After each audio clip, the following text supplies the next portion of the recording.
কোটা সংস্কার আন্দোলনকে কেন্দ্র করে সহিংস পরিস্থিতিতে 50,000-এরও বেশি বার গুরুত্বপূর্ণ 8টি ওয়েবসাইটে সাইবার হামলা হয়েছে।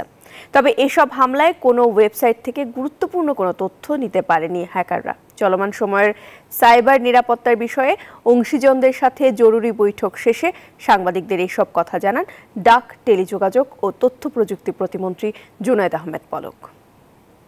প্রায় 50,000-এরও বেশি বার হামলা হয়েছে গত 10 দিনে, এবং সেখানে আমাদের 8টি ওয়েবসাইটকে ক্ষতিগ্রস্ত করার চেষ্টা করা হয়েছে। অনুসন্ধান করে দেখেছি বাংলাদেশ ব্যাংকের ওয়েবসাইট হ্যাক হয়নি এবং তাদের নিয়মিত লেনদেন এবং সকল কার্যক্রম স্বাভাবিক গতিতেই চলেছে, কিন্তু সেটাকে আমরা আইডেন্টিফাই করেছি যে কেন এটা হয়েছে, সেটাকে আমরা সমাধান করতে পেরেছি। নতুন এক্সপেল এর নতুন ফর্মুলা আরপিএম ডের ডুয়েল অ্যাকশনে ঘরের মশা বাঁচবে না, বাইরের মশা আসবে না।